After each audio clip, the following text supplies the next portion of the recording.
agradecer essa oportunidade de estar aqui nesse momento. Eu acho isso muito significativo. Eu tinha lido o projeto e achei o projeto poderoso e arrojado. Vendo agora o site, né, e vendo a proposta, mais ainda eu vi a força, né, o alcance que ele vai ter, a importância que ele vai ter para a área. Então, eu quero parabenizar toda a equipe aí, né, por esse trabalho, inserindo a criação do observatório nesse momento de 20 anos no programa. E quero dizer, né, agradecer a oportunidade de estar aqui e quero dizer da nossa afinidade. O nosso programa também está fazendo 20 anos. Então, eu acho que nós temos uma trajetória próxima, uma trajetória na qual nós viemos consolidando perspectivas, né, parcerias, perspectivas comuns. A Milena, né, já é uma parceira de longa data, o Rudimar também já tem estado lá conosco, né? Eu tenho estado aqui de vez em quando. Então, assim, é uma afinidade intelectual, uma afinidade teórica, mas é também um grande afeto que eu desenvolvi, né, pelos colegas daqui, pelos alunos que já me receberam uma acolhida muito carinhosa no momento que eu vim dar um seminário. E eu quero dizer o que eu falei para uma colega, que quando eu venho aqui nem parece uma vinda de trabalho, né? Eu acho que assim, me inspira, me entusiasma e, então, encerro essa apresentação assim, dizendo, a equipe aí, ao Rudimar, mas sobretudo para a Milena. Milena, quero dizer que a sua inteligência, a sua sensibilidade, mas assim, o seu entusiasmo, a sua energia, eu acho que ela nos faz bem a todos. Então, bacana mais essa iniciativa de vocês e muito honrada de estar aqui fazendo parte desse momento. Bom, sobre a minha fala, eu tenho que dizer, né, a Helena falou, não vai falar isso, vou falar. Eu entendo, assim, eu estou longe de entender de comunicação pública. Então, estou mais, assim, eu acho que depois a gente vai ver, a gente encontra no meio do caminho. Mas, assim, não é exatamente a minha entrada, digamos assim, né? Eu acho que, assim, o investimento, a pesquisa em comunicação pública, centra mais na esfera da produção, nos meios de produção, nos sujeitos, né, os sujeitos que estão nessa dinâmica aí de estar abrindo, né, o debate. Eu fico mais na dinâmica da interação e talvez mais no outro lado, no lado que tradicionalmente se chamou recepção, mas que eu diria o lado do público, o lado das leituras. A comunicação pública tem um viés, a teoria da comunicação pública tem um viés, né, mais normativo, né? Ela reflete muito sobre como deve ser, né? No meu estudo, a gente procura muito tentar entender o que está sendo. Então, acho que assim, são perspectivas complementares, né?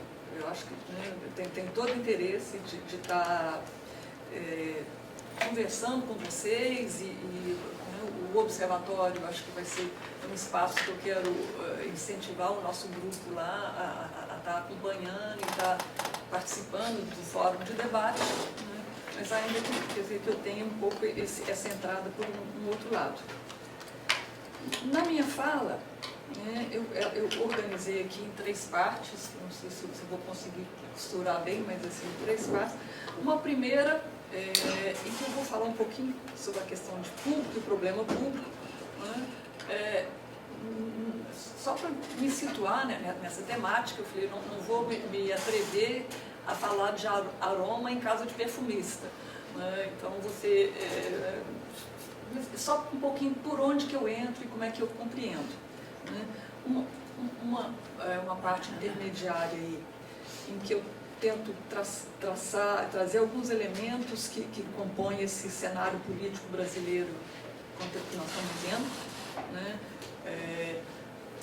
Esse cenário conturbado, em que a mídia, a comunicação, a necessidade da comunicação pública se faz sentir, a comunicação governamental, né, se mostra incipiente, enfim, esse cenário aí de inquietação. E a terceira parte, em que eu faço um breve apanhado teórico dos aportes, né, das diferentes teorias que tentam, desde o início das teorias da comunicação, que vem contribuir, que tem pensado a questão do poder da mídia e a relação mídia e sociedade, a maneira como eles se relacionam. Então, vou elencar algumas teorias, as suas contribuições e fragilidades, chegando na perspectiva de onde a gente procura olhar. Bom, então, nessa primeira parte aqui, em que eu vou falar um pouquinho da questão de público e problema público, muito mais do que de comunicação pública, né? Como eu falei, não vou me aventurar a entrar muito na temática, né? E nem no debate público-privado, que eu acho da maior relevância, mas acho que não seria nele essa não seria a minha entrada. E aí, só para situar de que maneira eu trato o conceito de público. Não vou citar, né, não vou citar Weber, não vou citar o Pissarras, que são, né, a literatura aí que vocês entendem mais do que eu. Só vou, assim, o conceito de público, da maneira como a gente trabalha, tem uma extração lá que vem do pragmatismo e particularmente de John Dewey. Eu até começaria fazendo uma distinção, né, na sociologia clássica, a sociologia americana, em textos do Blumer, da Wright Mills, tem uma distinção já bastante conhecida, a distinção entre público, massa, multidão, audiência. Né? E quando a gente pensa nos diversos coletivos, o conceito de público, nessa concepção, é a ideia de um coletivo que promove um debate esclarecido. Então, quando esses autores, né, às vezes vai distinguir público de massa ou público de multidão, né, a característica, o que faz de um coletivo, nessa perspectiva, o que faz de um coletivo público é a presença do debate. Né? Não é tanto por aí que eu vou, né? Como eu falei, eu pego a inspiração aqui do Dewey. Eu poderia, em reflexões lá da gente, a gente também se apoia muito em Hannah Arendt, na distinção que ela faz de labor, trabalho e ação, e relacionando, também ela faz essa junção aí, né, do público e da esfera pública com a ação. Né? Mas, para simplificar o nosso percurso hoje, eu vou ficar só na definição do Dewey, né? Que trata público e privado a partir dos modos como indivíduos agem e interagem no mundo. Todo ato humano, o Dewey diz, né, traz consequências. Quando a consequência afeta apenas os envolvidos, nós estamos falando aí de uma ação privada. Quando afeta outros, indiretamente envolvidos, é uma ação pública. Um exemplo bem básico, né, a gente poderia dizer o seguinte: se eu vou construir uma piscina na minha casa, né, no lote da minha casa, da minha residência ou do meu sítio, essa ação, essa intervenção só diz respeito a mim, a minha família. Eventualmente pega algum vizinho que pode ter sido incomodado e tal, mas não sabe aquela esfera. Mas se vai ser construída uma hidrelétrica, né, que implica modificação do curso da água, que implica inundação de áreas e que implica produção de energia, isso aí é uma ação que ultrapassa, que envolve a muitos outros para além daqueles diretamente envolvidos. Então, nós temos aí, né, uma ação de dimensão pública. E, então, na perspectiva do Dewey, o público é definido a partir do modo como indivíduos são afetados por determinadas ações pela amplitude que elas alcançam. O conceito de experiência, né, portanto, é fundamental. A ideia de público está ligada com ação e experiência, né, a ação que toca a experiência das pessoas. Né, e Dewey fala do público como uma travessia.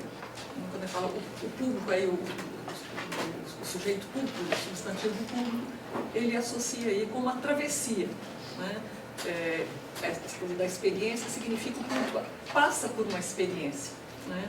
E é marcado por uma dimensão de sofrer e agir, quer dizer, afetação e ação em consequência. Louis Quéré, que é um sociólogo francês, né, que faz essa leitura, essa retrospectiva do pragmatismo, ele trabalha com essa discussão e recupera algumas figuras para falar de público, não vou falar de todas, mas ele fala assim, o público como uma comunidade de aventura, porque muitas vezes a experiência, né, essa travessia, às vezes é uma aventura, né, aquilo que o público sofre, né, não determina no início o seu desenrolar, né, e quando assim, a posição mais amadurecida desse público que sofre e age em consequência, significa a construção aí do público político, que é uma comunidade de investigação e controle. Aí quando o público já tem, de fato, essa interferência na ação se torna mais política e mais organizada. Bom, então, entendendo assim, com essa concepção, né, de público relacionado com ação, não é? Com experiência, o público sendo afetado pelas consequências de uma ação, o Dewey, inclusive, fala assim, o público não existe previamente à ação que o desencadeou. Não é? Assim, o público não é um coletivo prévio, existe o público que vai acontecer alguma coisa com ele. Ele é criado pela situação. Então, assim, é o público dos afetados pelas barragens, né? É o público que foi, lá em Belo Horizonte, eu não sei se isso foi uma associação, se deu em nível nacional, mas uma associação dos que foram incomodados pelas obras da Copa. Esqueci, tinha um nome ali, e foi um movimento que, inclusive, esteve muito presente nas jornadas de 2013. Né? O público de uma telenovela, né? O público da Globo ou o público da Record, né? Assim, não é um público que estava lá e recebeu, mas é aquele público que aquele tipo de produção, aquele tipo de estímulo convocou e configurou. Bom, então, com essa concepção de público relacionado aí com a ação e com sofrer a consequência, a gente poderia... Eu entendo muito simplesmente a comunicação pública, né, essa que envolve Estado, mídia, sociedade civil, como sendo a conversa da sociedade sobre as ações que afetam a coletividade. Bom, fechando esse ponto, eu vou só levantar um pequeno aspecto que eu resgato no final, que é distinguir interesse público e interesse do público. Então, interesse público é esse interesse por essas ações, por essas intervenções que afetam a vida, né, a situação, as condições de uma coletividade. Né. Interesse do público seriam as coisas pelas quais esse público se interessa, que não necessariamente são as mesmas aí, né, que o afetam. Deixo isso aqui de lado para voltar no final.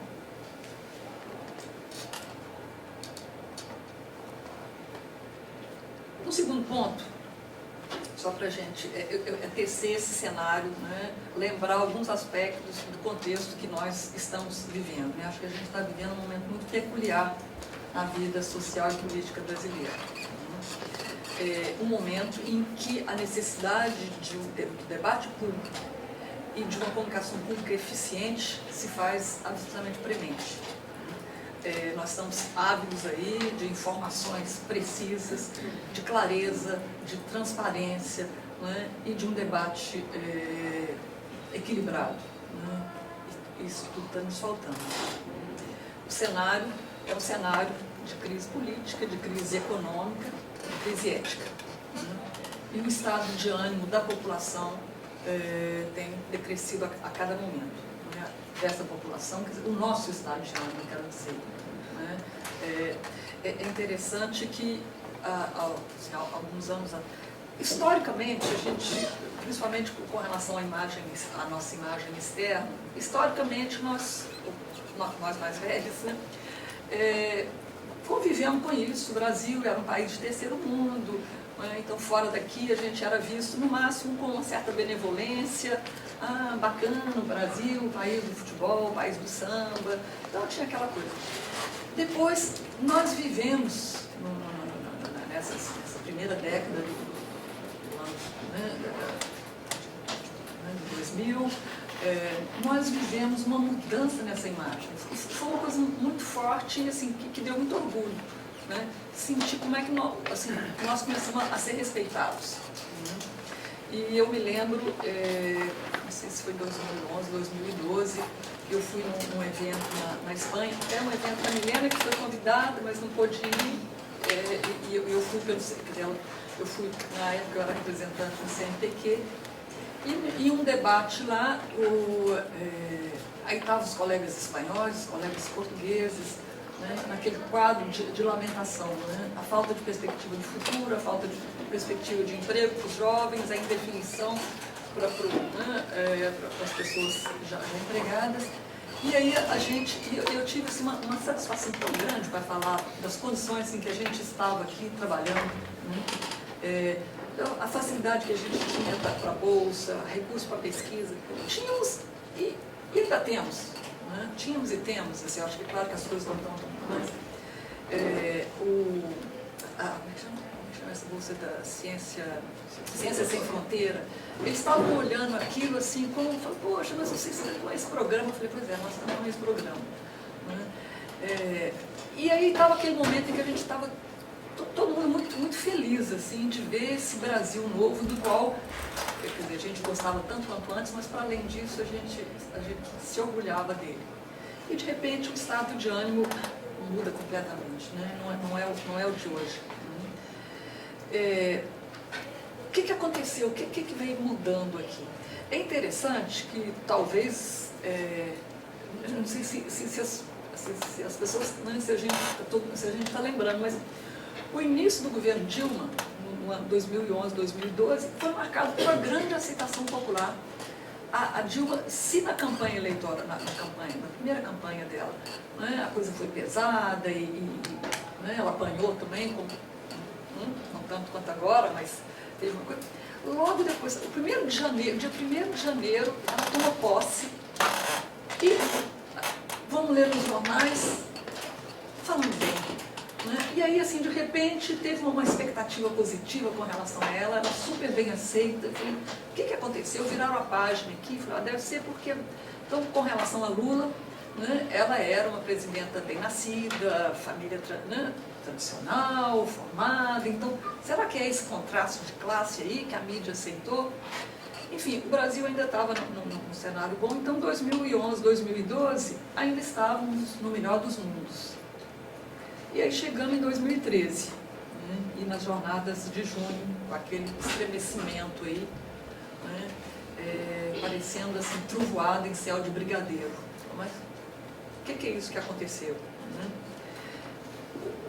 A jornada de junho não foi um movimento isolado. Acho que a primeira coisa a gente tem que ver que foi uma realização, né, um acontecimento brasileiro que estava inscrito numa mobilização de alcance mundial aí, da juventude, da chamada juventude Facebook, né, que fazia parte de uma inquietação e de um desejo de participar que era muito maior do que aqui e um pouco assim, geracional e fazendo parte da cultura do momento. Mas em cada lugar ela se configurou com uma característica própria. E aqui, quer dizer, nós assistimos, né, sem compreender e sem saber categorizar bem, né, as diferentes manifestações em cada lugar aí, as bandeiras as mais diversificadas. Né. Foi interessante que essa pauta diferenciada, eu estive em Belém na época e fui para uma banca lá, e aí eles conversando, falando tinha uma cidade lá em Marajó, a manifestação foi a briga dos blocos do Camarão Vermelho e do Camarão Azul. Né? Na minha cidade, no sul de Minas, a manifestação foi pedindo um canil público. Então, assim, a pauta, assim, se a gente fosse arrolar, né, tudo que em cada lugar foi pedido. Então, parecia que assim, abriu-se a caixa e assim, precisamos de muita coisa. Foi muito falado isso, assim, nessa pauta, nessa insatisfação diversificada, nessa pauta indefinida, o que mesmo que se buscava não ficou muito claro. De lá para cá, o sentimento foi se intensificando, esse sentimento de insatisfação, e aí acho que ele foi tomando, se acomodando em alguns lugares, alguns sentimentos, valores foram aflorando e aí ganhando uma cara mais clara. As eleições de 2014 foram marcadas por um acirramento político, ideológico, nunca visto, né? Assim, na minha história, né, de acompanhar eleições debates e tensões, assim, nunca vi nada igual. Né? O tipo de acirramento, o tipo de confronto que aconteceu, e aí era entre grupos de amigos, entre familiares, né, entre colegas, as posições apaixonadas que foram tomadas de um lado e de outro. E se assim, a situação agonística, né, ela é característica da política, a diversidade, o confronto, se são positivas, né, a marca de intolerância e de ódio que vem marcando esses confrontos mais recentes, eu acho que não tem nada de positivo e nada de promissor. Né? A tese da nossa cordialidade cai por terra, né? E a gente vê uma face rancorosa do povo brasileiro. Em 2015, a disputa eleitoral continua. Né?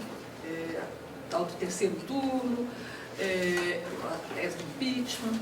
Né? Então a gente tem, de um lado, crise política, denúncias, né, atingindo membros do governo, do partido da presidenta, a bandeira do impeachment, sobretudo uma disputa muito séria, muito perigosa entre os três poderes. Nós temos uma crise política, né, que ela existe enquanto tal, né, existe uma crise econômica internacional, existe uma crise econômica nacional, mas é uma crise que se torna mais perigosa e é acentuada pela crise política que nós estamos vivendo. Então a gente assiste aí uma queda do crescimento, apesar de que o nosso PIB ainda é alto, né, mas assim, há uma queda do crescimento, a inflação que volta, a ameaça de desemprego. Sobretudo nós estamos assistindo a uma crise ética. Essas denúncias de corrupção, né, envolvendo político, a elite econômica do país. Uma corrupção que não é só essa da Petrobras, é uma corrupção que se estende a todos os níveis. Então, assim, se sabemos, né, sabemos da corrupção, né, já foi dito que a corrupção veio na nau de Cabral, né, se ela é um mal endêmico, e sabemos que ela existia, mas assim, ela posta a nudez dessa corrupção agora é muito chocante. E aí sim, dos altos escalões a todos os níveis. Eu peguei só para ilustrar, peguei umas últimas coisas, nem tão últimas assim, mas que me só para compor esse panorama, para a gente não ficar só, bom, corruptos são os políticos, é a Petrobras, ou são os políticos, ou é o PT. Né? Não vou falar de corrupção de outros partidos, mas em outros níveis. Notícias assim que eu peguei, então, um pouco aleatoriamente. Né? Na Bahia, a SAEB detecta 1.447 servidores com acúmulo ilegal de cargos públicos. Então, uma pequena notícia. Né? 1.447 servidores públicos estavam ali com vários empregos públicos. Tinha o caso de um médico que tinha 9 empregos públicos. Então, assim, esses aqui, não estamos falando a máfia da Previdência, aquelas máfias que entram para... Não estamos falando disso. Estamos servidores médicos ali, um empreguinho aqui, um empreguinho ali, né? Ganham pouco, vão complementar e aí vai. Em Brasília, no GDF, 367 servidores estavam recebendo indevidamente a Bolsa Família. Então, ali próximos, amigos e tal, uma Bolsa Família aqui para complementar o orçamento familiar. A máfia das próteses. Né? Fantástico, que cobriu bem isso aí. Uma coisa que, por exemplo, uma notícia que eu fiquei pensando, em Santa Catarina, né, num hospital, que estava um grupo lá pagando propina para que o hospital comprasse stent vencido para colocar em cirurgia cardíaca. Então, o FIES. Né? Agora a gente vê, houve uma diminuição do FIES, né? E as faculdades particulares estão dando grito, tá? E a população que precisa do FIES está dando grito aí. Né? De um lado, quer dizer, esquecendo que o FIES foi uma coisa nova, foi uma conquista, né? E assim, então, de um lado, tem essa coisa de não ver que ele não era um direito, mas que ele foi uma política de democratização democratização do ensino superior recente. Mas não era isso que eu ia falar. Eu ia falar foi a farra do FIES, que eu conversando com não é o dono, mas assim, de uma faculdade particular de Minas, que, né, próximo lá da administração, ele estava falando o caos que tem, principalmente para as pequenas faculdades, sem o FIES, porque elas estavam fazendo. Aí, o que é a farra do FIES? A política era, os alunos peçam o FIES. Não está precisando, bota na poupança. Você pede o FIES, você põe na poupança, porque no final, como o FIES não paga, assim, não tem juros, no final você ganha, a faculdade tem a garantia da mensalidade em dia, e você ganhou uma diferença. Então, olha como é que nós, essa sociedade, como é que nós agimos. Né? Como é que esse cenário é desanimador em todos os níveis. Né? Então, acho que assim, sobra um quadro um sentimento de desalento. Né? A gente olha para esse quadro tenebroso e fala, que quadro é esse? Mas aí no que nos toca, né? Eu não sou analista política, o que a gente pode perguntar é qual o papel da mídia nesse contexto? Qual é o papel da mídia? Como é que está acontecendo? Quer dizer, se tudo isso aí, quer dizer, se essas questões são de interesse público, se tudo isso aí diz respeito a problemas públicos, como é que está a comunicação que trata disso, portanto, a comunicação pública? Trouxe também só 4 flashes aqui para ilustrar, né? Acho que eu não preciso dar o quadro aqui, todo mundo conhece, mas só alguns exemplos.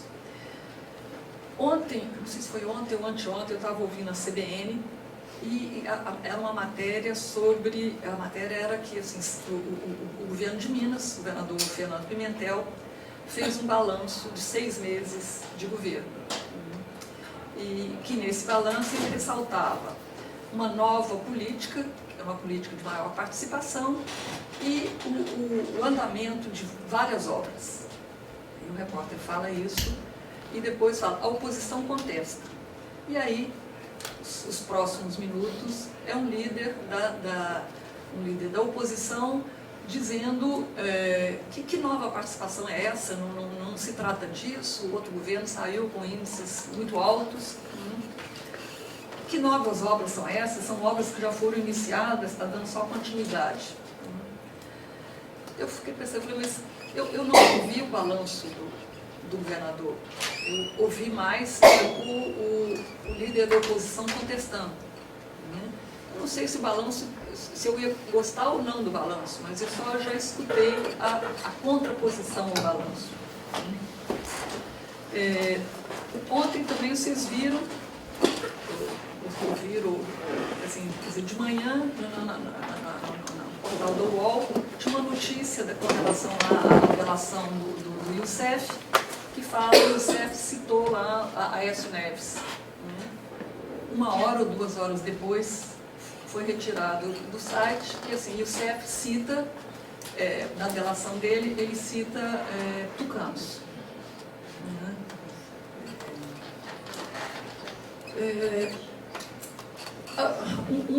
Uma uma brincadeira, mas uma coisa que eu tenho, às vezes, na sala de aula, lá desde o semestre passado, eu pergunto para os alunos, né? Vocês já ouviram falar da Operação Lava Jato? Todo mundo ouviu, apesar de que a gente é mal informado, mas assim, né, não tem quem não conheça a Operação Lava Jato. Aí eu pergunto, quem está sabendo da Operação Zelotes? Ninguém sabe. Então, nesse quadro, né, assim, da informação pública, né, dessa comunicação pública, aí, onde a informação, as diferentes informações circulam no debate, não temos. E hoje de manhã, vim lendo a Carta Capital, né, um artigo muito bom do Marcos Coimbra, eu gosto de ler as coisas do Marcos Coimbra, e o que ele fala é, assim, nesse cenário aí de falta de informação, e de denúncia e de caos, né, ele fala, o governo está mudo. Né? Assim, o governo é incapaz, assim, frente a essas informações desconexas e a esse monte de denúncia, o governo se mostra incapaz de fornecer a sua narrativa, uma outra narrativa para contrapor. Então, são os pequenos exemplos que eu trouxe aqui para analisar a precariedade da comunicação pública. O quadro aí, eu acho que o Observatório vai prestar um grande serviço, né, uma grande contribuição ao ressaltar com a incipiência, as lacunas, né, a fragilidade da comunicação pública, do debate público, das informações. Mas aí, eu começo agora a passar para o outro lado. Se a mídia informa mal, se a comunicação governamental é deficiente e ou bloqueada, né, qual a consequência disso na formação da opinião pública? A gente, à primeira vista, né, nós nos deparamos aí com esse clima de insatisfação, com o índice de desaprovação do governo Dilma crescente, né, o movimento de impeachment nas ruas. E aí, frente a esse quadro, como exercício aí para a gente começar a pensar o poder da mídia nesse contexto, a gente poderia levantar 3 hipóteses. Para quem é contra Dilma, né, contra esse governo que está aí, a resposta talvez fosse, assim, a mídia agora está fazendo seu papel. Né? A mídia está denunciando, a mídia está apontando, está cumprindo ali a função de cão de guarda, né? A população está informada. Para quem é a favor da Dilma, ou pelo menos não é a favor do movimento impeachment, essa pessoa poderia dizer o seguinte: a mídia está tendenciosa. Porque assim, toda a informação midiática, ao apontar o caos, a corrupção, o envolvimento dos membros né, do governo, do partido do governo, né, a precariedade, assim, a crise econômica e tal, ou seja, o quadro é todo tenebroso. Então, quem é a favor do governo poderia dizer: é uma mídia tendenciosa, a mídia não está mostrando o que está acontecendo aí, né? E está manipulando, então, a informação e manipulando a população. A terceira hipótese que a gente poderia dizer, assim, não se trata da mídia. A questão, quer dizer, a mídia está falando isso ou aquilo, mas não é isso, é a situação que fala por si. Qual dessas 3 hipóteses? Né? Ou a pergunta melhor seria: qual que é o poder da mídia no contexto de crise política e tensão social? Eu vou passar... Se eu estiver falando muito, você me faz sinal aí, né? Eu vou passar, tentar ser bem rápido aqui. Eu olhei e falei assim: o que as teorias da comunicação, quando a gente pergunta isso, qual que é o poder da mídia nos momentos de tensão social, o que as teorias da comunicação nos respondem? Eu elenquei aqui 6 campos teóricos distintos. Né? Lembrando que essa questão, o poder da mídia, o que ela faz com a sociedade ou pela sociedade, foi a temática central que impulsionou os primeiros estudos comunicacionais nos Estados Unidos, já na década de 30 do século passado, e continua fortemente tratado sobretudo no contexto americano. Então, esse tema aí do poder da mídia e no quadro da teoria dos estudos americanos, que a gente pode agrupar grande parte deles na rubrica aí da teoria dos efeitos. Essa teoria dos efeitos teve várias fases. A primeira, muito conhecida, a gente trata disso na primeira aula, na primeira disciplina de teoria da comunicação, é a antiga teoria da agulha hipodérmica, que fala dos efeitos diretos da mídia. A mídia é dotada de verdadeira onipotência. A mídia inocula, o que é uma agulha hipodérmica? Porque ela tem o poder de inocular o seu conteúdo e as pessoas reagem em bloco. Essa teoria ela foi desenvolvida, é sempre importante ver em que momento, qual que é o contexto em que determinadas teorias florescem, porque as teorias são muito alimentadas pelo seu contexto sócio-histórico. Essa teoria surge no período entre guerras, em que os países europeus ainda estavam sofrendo as consequências da Primeira Guerra. A Alemanha, particularmente, estava vivendo na penúria, além de estar assim, absolutamente, quer dizer, saiu derrotada e humilhada da Primeira Guerra. Então, quer dizer, esse é um contexto onde a propaganda nazista teve absoluto resultado. É como se, quer dizer, igual uma planta seca que você joga água, ou uma primeira chuva que faz assim, que você vê uma reação imediata. Nos Estados Unidos, então, se a Europa era esse quadro e a Alemanha, onde a propaganda nazista pegou forte, nos Estados Unidos, os Estados Unidos, assim, a experiência era outra, mas eles tinham vivido o craque da bolsa, uma ameaça de derrocada da economia e uma retomada através do New Deal. Você tem também um momento de desorganização e uma retomada com vistas a um novo impulso. Então, eram contextos de mudança, de insegurança, em que a propaganda vem, a propaganda política, sobretudo, ela vem e obtém uma forte resposta. E aí eles desenvolvem a teoria, a mídia onipotente. A mídia fala, a sociedade vai. É uma teoria que já foi absolutamente desmontada, ela é absolutamente frágil, ela não considera a intervenção de outros elementos, ela uniformiza a reação de indivíduos diferentes, etc.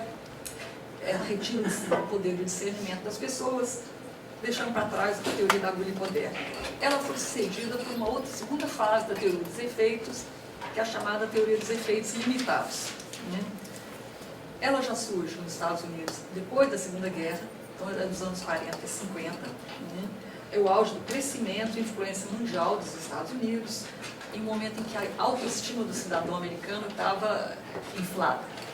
Aí o que essa teoria, o que as pesquisas mostraram e os autores sistematizaram?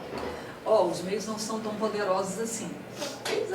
Eles influem, eles disseminam a informação, mas na verdade, no máximo, eles têm um efeito indireto.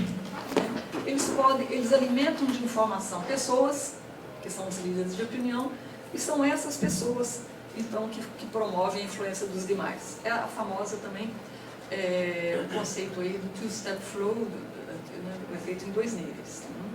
Então, essa teoria dos efeitos limitados vem nos dizer que os meios não são tão poderosos, mas só atuam em algumas circunstâncias. Na verdade, eles são filtrados pelas relações interpessoais. Essa teoria também tem fragilidades. A primeira coisa é que ela continua numa perspectiva de explicação linear causa-efeito. Só que ela fala, não é a mídia que influencia. A mídia informa, mas quem influencia são os líderes de opinião. Então ela continua na busca da relação causa-efeito aí. E tem também, ela é sobretudo desmentida por uma evidência empírica. Se a mídia, de fato, não altera tanto, o que explica a quantidade de investimento que se faz em propaganda? os candidatos, os políticos, as empresas, assim, estão gastando dinheiro à toa, então, assim, tem uma evidência empírica aí muito clara, né, de que, assim, quer dizer, se continua investindo dinheiro, né, se a questão da visibilidade midiática é vista como... Há uma briga por essa visibilidade midiática, há uma briga por espaço, né, isso é visto realmente como um capital político, um capital, uma coisa de poder, né, não deve ser, a mídia não é tão fraca assim. Uma outra teoria que apareceu, mais ou menos concomitante, ou logo depois, já mais quase nos anos 60, 70, é a teoria dos usos e gratificações, que é muito associada com a teoria da escolha racional dos indivíduos. Essa teoria inverte a coisa. Então, a mídia está a serviço da escolha do cidadão. O cidadão é um ser racional que faz escolhas ali, ele vai no supermercado, escolhe seus produtos, de acordo com o que ele precisa e do que ele gosta, ele escolhe seus candidatos, ele escolhe. Então, essa teoria faz uma inversão, né? E aí ela incorre no erro inverso, que é dar toda a autonomia para os indivíduos, né?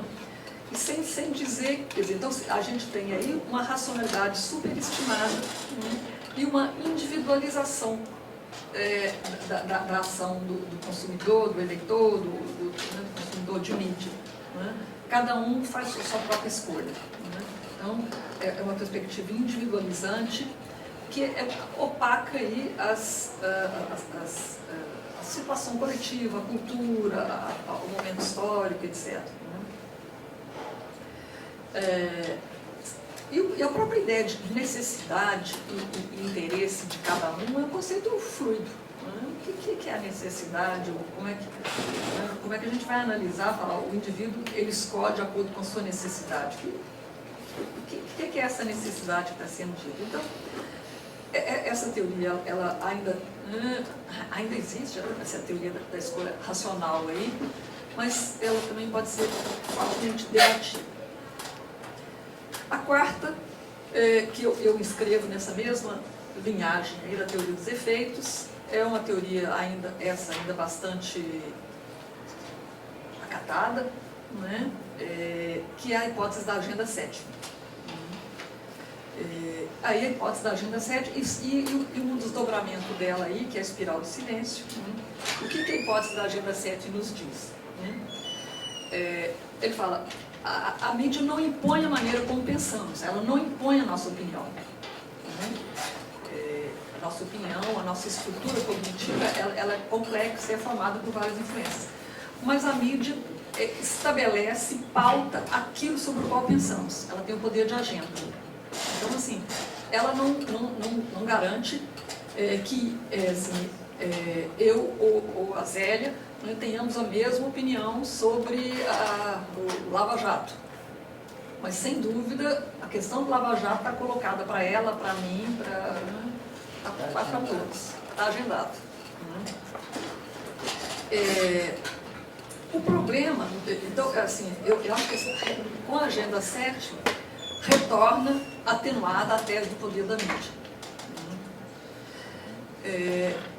E o problema, eu acho que assim, é uma teoria interessante, a espiral de silêncio também, mas assim, o problema, eu acho que ela ainda continua focando nos efeitos, né? E é um tipo de perspectiva que busca estabelecer relações de causalidade, inclusive estabelecer leis e achados, né? Então, elas se enquadram aí, grosso modo, nos marcos do positivismo científico, né? Um tipo de teoria de reflexão, um tipo de trabalho científico que vai radiografando e buscando recorrências para estabelecer leis e definir o funcionamento, né, de aspectos da realidade, no caso da ação da mídia. Aí eu, rapidamente aqui, eu passo para duas outras que saem um pouco desses marcos do positivismo, então a quinta, que é a construção social da realidade, depois a sexta, que é o pragmatismo. A construção social, a perspectiva da construção social da realidade, né, ela tem um outro tipo de fundação científico-filosófica, que é a fenomenologia. Né? E nessa ideia, sem entrar nessa discussão, e com os riscos aí da simplificação ao tratar do quadro que do campo teórico que é complexo, a ideia, a construção social da realidade, digamos que assim, a gente pode fazer uma distinção entre o mundo e a realidade. Nós vivemos num mundo de fenômenos concretos, sensíveis, um mundo que nos é externo, um mundo de coisas, de elementos, de acontecimentos. Então, nós vivemos num mundo que tem prédio, que tem garrafa de água, que tem vírus da gripe, que tem... Então, mas, assim, esse mundo de objetos concretos, ele é vivido e apreendido por nós, revestido de sentido. Então, a realidade é a maneira como nós revestimos de sentido e tratamos discursivamente o mundo. Então, nós não vivemos no mundo das coisas concretas. Nós vivemos no mundo das coisas concretas, mas organizadas numa dada compreensão. Então, nós criamos uma leitura desse mundo e é essa leitura, é essa compreensão que dão a realidade desse mundo para nós. Nessa perspectiva aí, ela foi muito buscada, né, pelos pesquisadores da comunicação, porque ela se mostrou muito adequada, que é aquela coisa assim, tem até uma fala popular assim, o que não sai na mídia não existe. Ou seja, a mídia diz o que existe e o que não existe. Ela tem o poder de dar existência e o poder de ocultar. Então, quer dizer, nós vemos aí, essa teoria também volta com o poder da mídia e o poder dos discursos. Eu dei o exemplo aí da Operação Lava Jato e a Operação Zelotes. A gente poderia dizer que a Operação Zelotes praticamente não existe. Inclusive, quer dizer, se a gente vê a cobrança para resultados de uma e de outra operação policial, né, a expectativa e a cobrança para que a Operação Lava Jato chegue à punição dos culpados, etc., é muito maior. A Zelotes, como ela não existe, assim, ela quase não existe. Assim, é importante mostrar que essa teoria da construção social da realidade, que atribui de novo um grande poder da mídia, ela é muito diferente da teoria da agrohipodérmica. Porque aqui não se trata de uma relação causa e efeito, a mídia influencia e as pessoas concordam, reagem, né? Mas o que a teoria da construção social da realidade traz, ela aponta como é que nós vivemos, assim, a mídia atua numa dimensão cognitiva. Ela estabelece o conhecimento que nós temos do mundo. Então, a realidade é aquilo que nos é dado a conhecer. Nós apreendemos, vivemos e nos movemos num mundo que nos dizem e que nos parece que existe.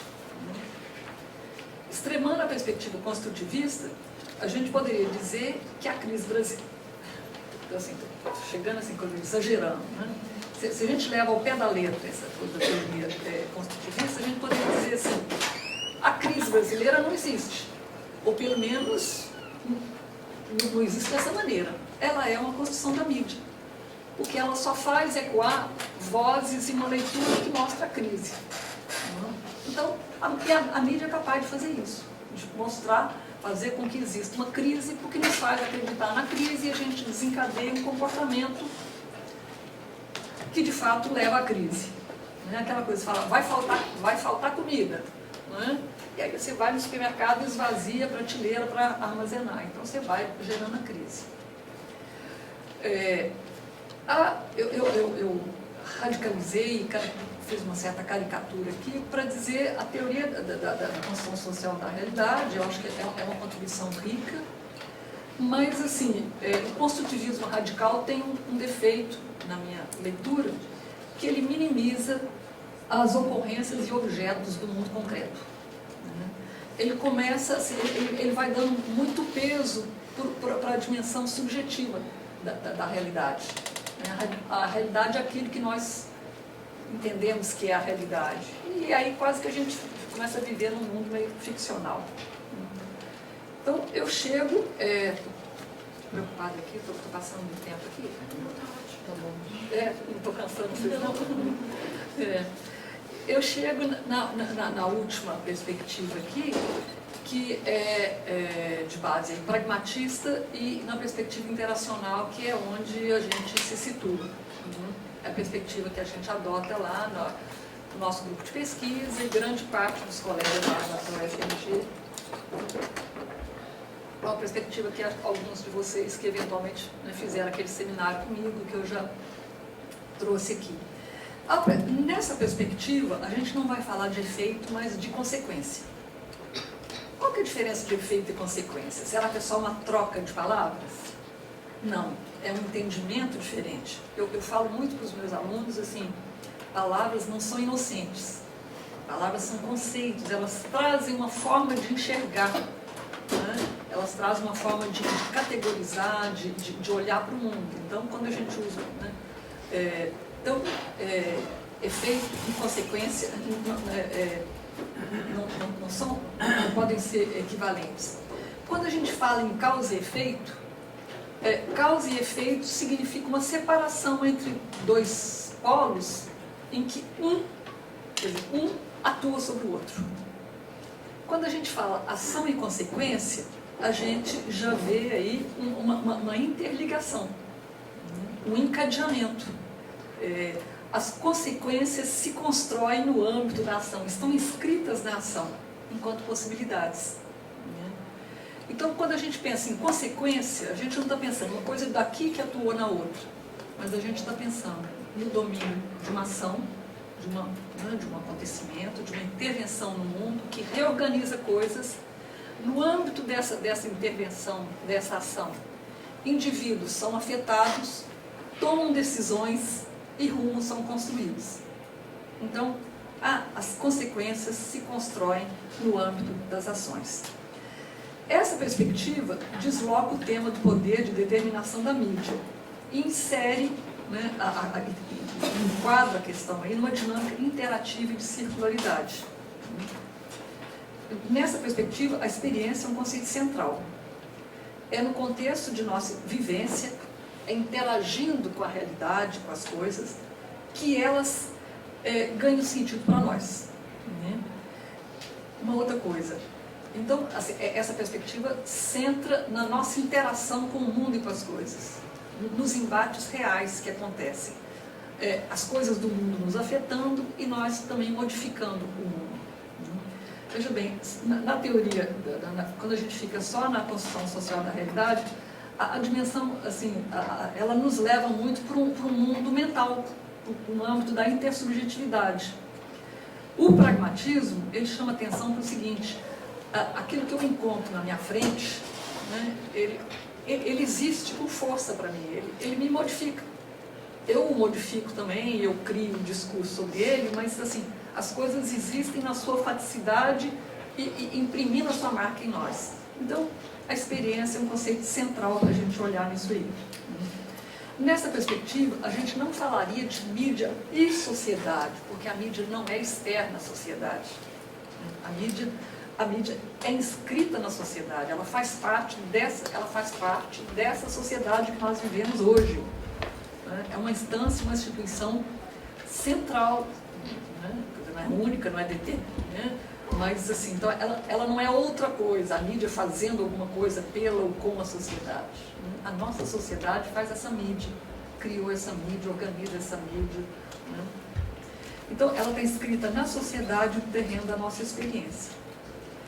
Porém, a nossa experiência com a mídia é balizada por nossos outros campos de experiência. Nós convivemos com a mídia está inscrita na nossa experiência, mas ela não é a nossa experiência única, nós temos outras experiências. E é essa fricção de diferentes campos de vivência.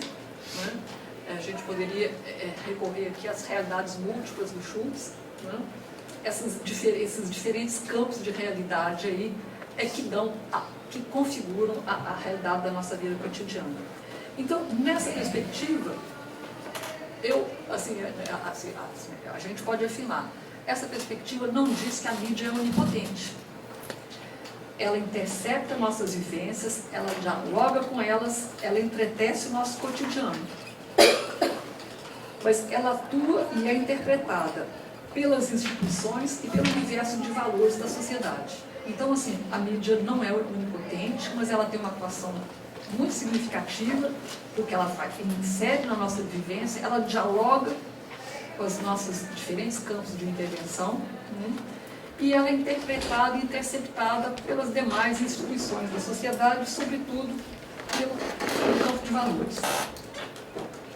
Então, a nossa leitura de realidade, a maneira como nós interpretamos o mundo que nos cerca, é constituído pelas informações que nos são disponibilizadas, né, pela mídia, pelo governo, pelas redes sociais, pela nossa experiência, pelo nosso dia a dia, pelo nosso trabalho, pelas nossas relações familiares, pessoais, etc., pela força das instituições do quadro social e pelo quadro de valores que nos impulsionam.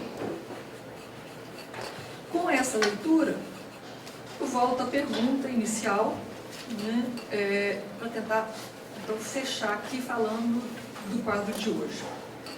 Como analisar o poder da mídia nesse contexto que estamos vivendo hoje? Né? A mídia tem muita ou pouca influência. É a mídia que está levando a esse quadro de insatisfação ou é a própria realidade? A mídia não só está retratando.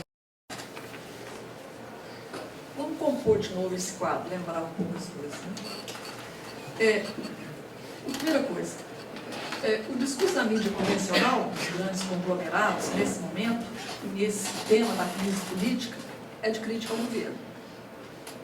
Então, assim, a gente não tem, por exemplo, o Globo falando uma coisa, a Folha falando outra, a Record falando outra, a Bandeirantes e tal. Né? Não vemos, no campo da mídia convencional, uma diversidade de discursos, um cenário midiático de debate público. Né? O discurso na mídia convencional é mais ou menos uniforme, né? Há um certo acordo no tipo de interpretação que a gente recebe. Se a gente está escutando Globo News ou Band News, né? Então esse é um ponto. Um outro ponto importantíssimo. A crise tem sido subsumida por um eixo central, que é a corrupção.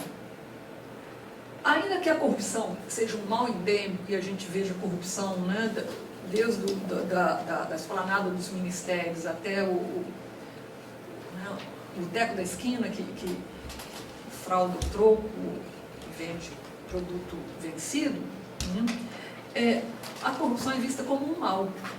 Ninguém defende a corrupção.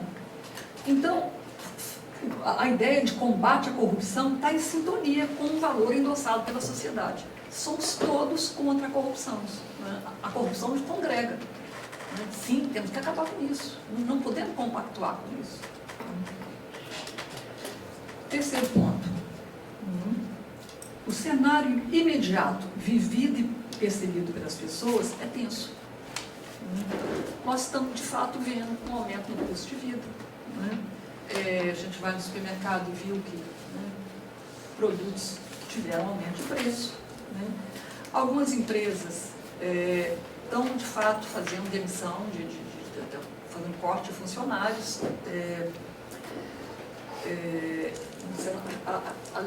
Um parêntese aqui, ali a Luft está em Minas nesse fim de semana, tem um festival literário em Araxá e o tema lá é homenagem aos 50 anos da carreira literária dela. Eu escutei uma entrevista dela, aí ela dizendo nesse quadro aí que não sabemos para onde vamos, aí ela falou, não são só os operários perdendo emprego, eu estou vendo assim, os amigos, os filhos dos amigos. Eu falei, o Rio Grande do Sul deve estar muito tenso aqui com a falta de emprego, porque ela deu um quadro tenebroso. A tensão é dupla aqui. Aqui é uma tensão dupla, federal e estadual. Mas, assim, de fato, brincadeira à parte, nós, assim, estamos vendo grandes empresas, as empreiteiras aí, estão vendo demissões, né? A mobilidade urbana é um problema que nós nos deparamos cotidianamente, né? Quem está de carro agarrado no congestionamento, quem está de ônibus. Aqui vocês têm um transporte público bastante, né, bom, né? O nosso é um caos, assim. E a gente vê, então, assim, as pessoas que moram na grande Belo Horizonte, quase que assim, elas pegam 2 horas de ônibus para ir trabalhar, para chegar às 7 horas da manhã no emprego e para chegar depois de volta em casa às 10 horas da noite. Então, assim, o cenário imediato, a gente está, assim, a gente vê indícios, elementos aí que mostram que a coisa está complicada. Então, sem falar que o dólar cresceu, o dólar está alto, está complicado para ir fazer minhas compras em Miami. Então tem essas coisas aí, né? O que isso mostra? Que o quadro mais amplo, a explicação da crise traçada pela mídia, converge com a nossa experiência mais próxima. Experiências anteriores podem construir algum anteparo. Né? Assim, alguns de nós vamos dizer o seguinte: Marieta Severo, naquela entrevista com Faustão, ela lembrou que já vivemos outras crises, né? E que há uma... quer dizer, nós temos, por exemplo, hoje nós temos lá no curso de comunicação, nós temos um curso noturno, né? Foi criado o Reúne criou o curso noturno, e nós temos um alunado noturno que tem um perfil completamente diferente do alunado da manhã. Então, assim, tem elementos de experiência que mostram, né, muita gente com casa própria, tem elementos da experiência anterior que mostram que, olha, tem ganhos, mas a experiência imediata mostra que a coisa está ruim. O quadro de valores no qual a gente está inserido aponta linhas contraditórias. De um lado, essa coisa do rechaço à corrupção nos inflama e nos unifica. Por outro lado, no rechaço à corrupção, bandeiras diferentes aparecem e, por exemplo, os valores democráticos são eles ainda existem, né, e retém alguns de nós para dizer: peraí, gente, vamos com calma aí com as bandeiras que a gente levanta. Né? Eu não sei se vocês devem ter visto, assim, naquelas imagens, das várias imagens da manifestação do último domingo, né? 2 particularmente, assim, foram, assim, da gente ir para a cama e botar o travesseiro na cabeça, que 2 senhoras, me parece que de Belo Horizonte, que com um cartaz que fala: por que não mataram todos em 64? Dilma foi pouco torturada. Dilma, por que não te enforcaram no doicode? Então, a hora que, assim, as pessoas, quer dizer, então esse valor aí de peraí, isso também não. Assim, então, os valores contraditórios estão aflorados, né? Mas nesse quadro de valores aí, né, a gente tem a aspiração de ascensão social e um forte preconceito de classe, né, que surgiu, quer dizer, que deu as caras no Brasil de um jeito que, quer dizer, vivia mais camuflado. Né? Então, o preconceito de classe assim tá batendo cotidianamente. Então, nós temos o quadro de valores aponta linhas contraditórias. Bom, resumindo o meu percurso e encerrando aqui, né? Eu diria: a mídia não inventa crise. Ela pode acentuar, mas assim, ela pode acentuar e pode dirigir a atenção.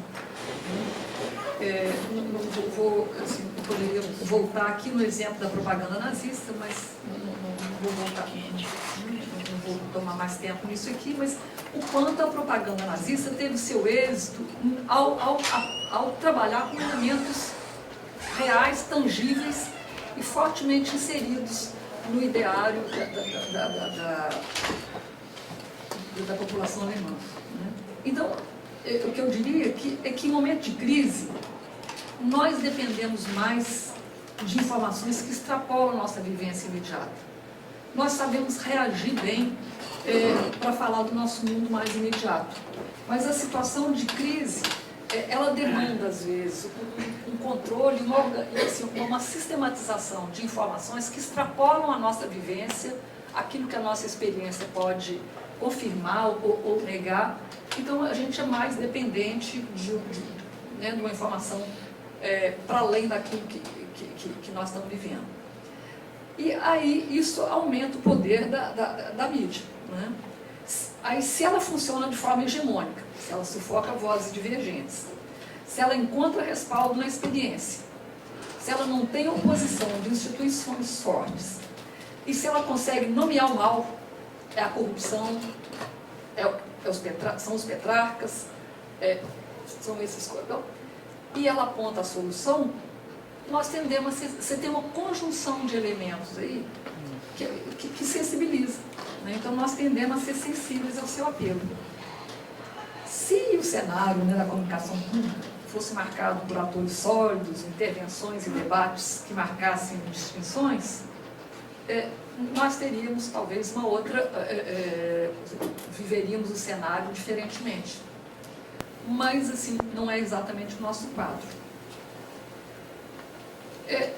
Aí, só terminando aqui, eu falei no início, a questão do interesse público e interesse do público. Né? A gente sempre, a distinção sempre foi colocada, olha, interesse do público é completamente diferente. Interesse público é aquilo, as coisas que são importantes, que tocam, que dizem. Interesse do público, aquilo que o público gosta, aquilo que ele quer. Aliás, o público às vezes não sabe muito bem o que quer e gosta de muito de... Ele sempre foi negligenciado e, mais do que isso, entendido como superficial e banal. A minha perspectiva é que esse interesse do público tem que ser melhor compreendido.